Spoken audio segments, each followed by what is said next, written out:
Hello and welcome to Sovereign RPG. I am Sovereign, and if this is your first time here, this is your one-stop shop for EVE Echoes, from news to updates to those short and sweet guides. Remember to like and sub if you haven't already, and let's get into today's EVE Echoes update. Sorry that it's taking me a little longer to get these videos sorted than normal. This double dad life really is a lot harder than I thought it'd be, and people are talking about trying again for another daughter. I have already cut my nuts off. There's no chance of this happening ever again. All the respect in the world to you mums and dads out there with kindergartens in your front room. I'm just not gonna do it. Now with the excuses out of the way, let's get into today's video. The game updates for the final test. The confirmed list of mechanics, bug fixes, and changes to the game. I say confirmed because some of these do not exist in the game yet. There's a pretty large list, so let's try to get to the main points. We will start off with the Omega clone with confirmed costs of $4.99, $12.99, and $14.99, with also the corporation type Omega clone that is the same as the $4.99 clone. And a new addition to the EVE Echoes game, the Beginner's Guide, also known as the tutorial. Quick little bit of info for you. Judging by the amount of pro gamers in the EVE Echoes Discord complaining that they didn't need the tutorial,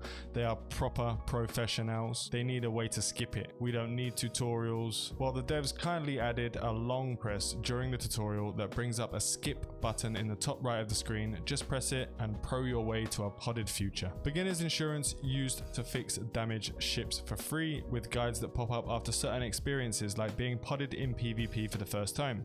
Great additions for the new player experience while still allowing the complete freedom of an EVE experience for those that want nothing to guide them. So we are a few days in now. We know a lot more about corps since Sovereign States was the first corp to be created during the final test. I feel there needs to be a separate video, which I will do over the coming days, on my worries and fears of the systems being put in place to combat RMT and bots. So I won't go too much into detail here, but I will voice my concerns. Corporations can be created in two ways. Number one, pay 200 million ISK in cash and be done with it.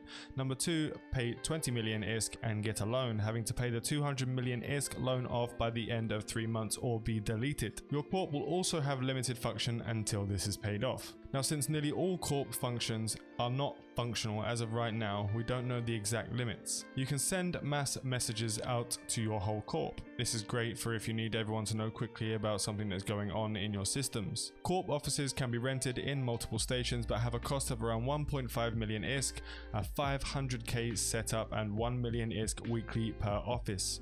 These put corporation hangars in the stations to be able to share with your corp members. Corp taxes can go from 0% to 100%, but as of right now there is not really a need for taxes unless you have 1,000 corp offices, which would be pointless. According to this, we can use the corp wallet to make purchases from the market or to pay manufacturing jobs for the corp, neither of which are currently in the game, so cannot be tested. There is no withdrawal function for the corp wallet. This is one of those major points I will go over in a separate video on the limitations added to the game to try to fight bots and RMT. I am not a fan of this function at all. We need to be able to withdraw our ISK from the corp wallet. Corp CEOs can also create alliances for 1 billion ISK and must be paid all at once. Alliances have also a maintenance fee that will have to be paid after, or they will be declared bankrupt and be disbanded. This fee, I believe, also rises the more corps you have in the alliance. The new storyline encounters added to the game are harder than what we saw in the original beta test, much harder, and they reward the player with random loot boxes. Now, I know what most people will be thinking, but I have been promised this will not become a monetized function, but these boxes can be sold on the market to other players once you do loot them. This could be very rewarding and could add a sort of gambling mechanic in the game so people can make money, and we all know how people love a gambling mechanic in games. So something completely new about the Capsuleer Outpost. It can only be anchored in 0.2 or lower space, so not even all of LOSEC can have these single player stations. They have also added, and I can't believe I'm going to say this, but asset safety. This will go in my bitching video. Basically what asset safety is anything that is in the outpost hangar when it is destroyed will be sent to the nearest ITC, where you have to pay ISK to get it back. That means that anything that a player has locked in his outpost will be safe and you cannot take it from them. The new Cosmic Scout anomaly, as rare as the Inquisitor sites, these sites drop data cores needed for reverse engineering and are a lot harder than standard sites. And the new DEADSPACE sites we spoke about before, a lot of fun, group oriented sites. Can't wait for launch to have these on my farm with my corp. These drop officer equipment, the most powerful loot in the game currently. They have added broadcasting system for us LOGI pilots. Thank you so much, NetEase, for this. This literally made my day when I read this.